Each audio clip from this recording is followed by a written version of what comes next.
Hello everyone, कैसे हैं आप सभी लोग। I welcome you all at my YouTube channel income tax वाला। आज मैं बहुत ही इंपॉर्टेंट अपडेट लेके आया हूँ।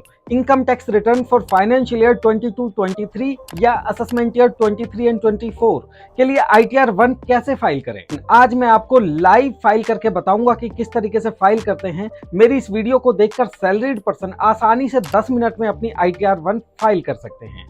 आप मेरी इस वीडियो को अपने दोस्तों या रिश्तेदारों को भी शेयर कर सकते हैं ताकि वे लोग भी अपनी रिटर्न खुद आसानी से फाइल कर सकें। इस वीडियो के डिस्क्रिप्शन में मैंने ऑटो टैक्स कैलकुलेटर 2023 का लिंक दिया हुआ है, जिसे आप डाउनलोड कर सकते हैं और उस टैक्स कैलकुलेटर के थ्रू आप अपना टैक्स लायबिलिटी आसानी से जान भी सकते हैं। यह टैक्स कैलकुलेटर उन लोगों के लिए बहुत ज्यादा यूजफुल है जो खुद अपनी रिटर्न फाइल करते हैं। आइए चलते हैं स्क्रीन पर और देखते हैं कि लाइव ITR 1 कैसे फाइल करें।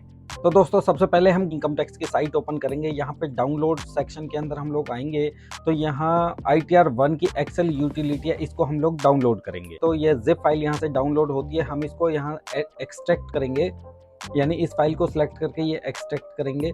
एक्सट्रैक्ट करने के बाद इस फाइल को सिलेक्ट करेंगे और प्रॉपर्टीज में जाएंगे। यहाँ पर हम इसको अनब्लॉक करके अप्लाई एंड सेव कर देंगे। तो ये फाइल कुछ इस तरीके से यहाँ पर दिखाई देगा। मैंने ये इसमें कुछ डाटा ऑलरेडी फिल किया हुआ है ताकि मैं इस ITR फॉर्म 1 को फटाफट से आपको बता दूं।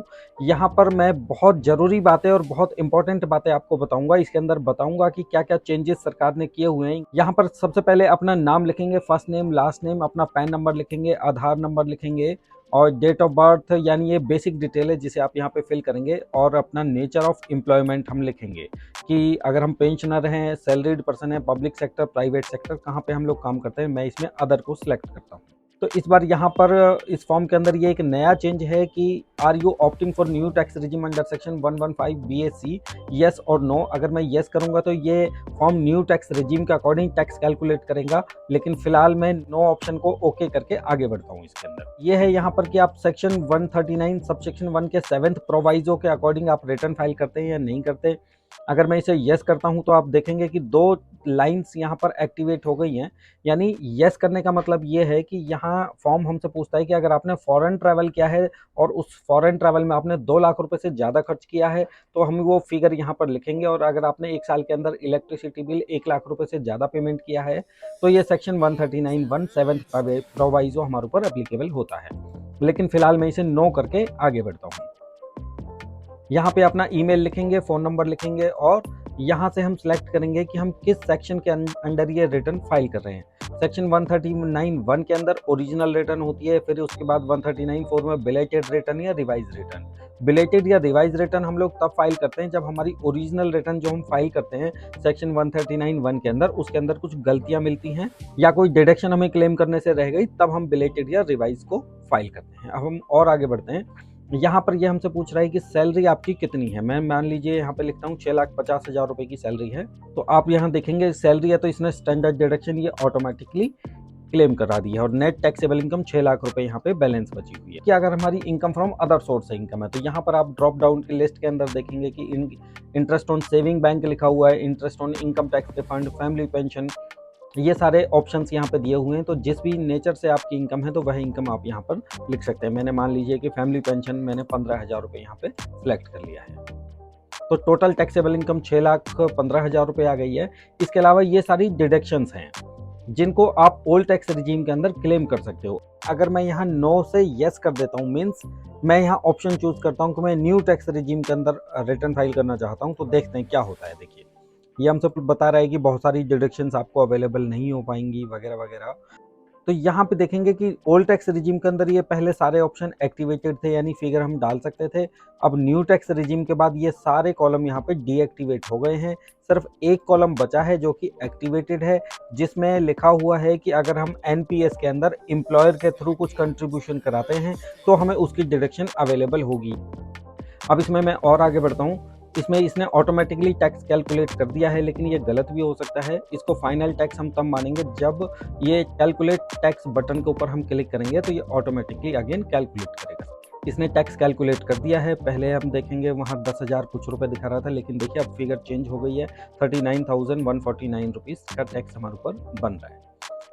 सेकंड पेज पे हम जाएंगे तो यहाँ पर ये हमसे पूछ रहा है कि आपकी सैलरी में कोई टीडीएस हुआ है, तो वो सारे डिटेल यहाँ पे हम फिल करेंगे। इसके अलावा लास्ट ऑप्शन यहाँ पे आता है कि एडवांस टैक्स और सेल्फ असेसमेंट टैक्स। अगर आपने अपनी टैक्स लाइबिलिटी पे करने के लिए कोई चालान पे किया है तो चालान का BSR code, date of deposit, serial number और अमाउंट पेड यहाँ पे आएगी। ये लास्ट में यहाँ पे आता है टैक्स पेड एंड वेरिफिकेशन, और यहाँ पे ई पेमेंट टैक्स का बटन इन्होंने यहाँ पे दे दिया। जब मैं इस पे क्लिक करूंगा तो ये डायरेक्ट पेमेंट साइट के ऊपर पहुंच जाएगा। यहाँ पे आप अपने बैंक की डिटेल्स डालेंगे, यानी बैंक का आईएफएससी कोड, बैंक का नंबर, बैंक अकाउंट नंबर, और एक ऑप्शन आपको यहाँ जरूर सेलेक्ट करना है जिसमें आप अपना टीडीएस रिफंड लेना चाहते हैं, अगर आपको कोई टीडीएस बनता है तो। जब हम इस फॉर्म को कंप्लीट फिल कर लेंगे तो लास्ट में हम लोग इस पे जनरेट JSON फाइल पे क्लिक करेंगे। अगर इस फॉर्म के अंदर हमसे कुछ मिस हो गया है, कुछ गलतियां हो गई हैं, तो यह फॉर्म JSON फाइल को जनरेट नहीं करने देगा। प्लीज इंश्योर दैट ये हमसे पूछ रहा है कि कैलकुलेट टैक्स बटन पे पहले हमें क्लिक करना है, उसके बाद जनरेट कराने देगा कैलकुलेट टैक्स। अच्छा, यहाँ पूछ रहा है कि सेक्शन 80D के अंदर कुछ ऑप्शन क्लिक करने से रह गया है। यहाँ पर ये पूछ रहा है कि आपके घर में कोई सीनियर सिटीजन है या नहीं है। मैं दोनों ऑप्शन को नो कर देता हूँ और नो करके अगेन जनरेट JSON फाइल को बोलता हूँ। ये लेकिन फिर से अगेन कैलकुलेट टैक्स बटन के लिए पूछ रहा है, मैंने उस पर अगेन क्लिक किया और इसके बाद जनरेट JSON फाइल हम करेंगे। प्लीज़ वेरीफाई द, ये कुछ ऑप्शन है ऑटोमेटिकली ये देता है।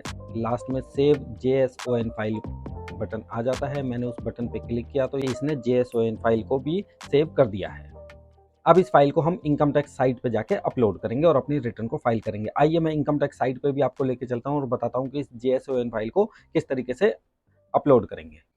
सबसे पहले हम इनकम टैक्स साइट पे जाएंगे और अपना लॉगिन आईडी वहां पे क्रिएट कर लेंगे और ई फाइल ऑप्शन के अंदर income tax return file income tax return option के अंदर जाएंगे। यहाँ पर करंट असेसमेंट ईयर यानी 23 एंड 24 को सिलेक्ट करेंगे और 139 सबसेक्शन 1 के अंदर ओरिजिनल रिटर्न ऑप्शन को सिलेक्ट करेंगे। यहाँ पर इसके बाद ये पूछ रहा है are you audited under section 44 AB, मैं इसको नो करूँगा। नो करने के बाद ITR 1 ऑप्शन सेलेक्ट करके कंटिन्यू करूँगा। यहाँ पर ये JSON फाइल को हम लोग अटैच करेंगे। अटैच करने के बाद प्रोसीड फॉर वेरिफिकेशन करेंगे और आधार OTP के थ्रू हम इस रिटर्न की ई वेरिफिकेशन करा के सबमिट कर देंगे। तो दोस्तों ये था रिटर्न फाइल करने का सारा प्रोसेस। जिसकी रिटर्न में कुछ कॉम्प्लिकेशन हो वह खुद अपनी ITR फाइल ना करें, यानी अपने CA या किसी टैक्स प्रोफेशनल से ही कराएं, क्योंकि एक गलती होने पर डिपार्टमेंट का नोटिस भी आ सकता है। आशा करता हूं आपको मेरे द्वारा बनाई गई यह वीडियो पसंद आई होगी, और पसंद आई तो मेरे चैनल को लाइक, शेयर, सब्सक्राइब जरूर करें। नमस्ते।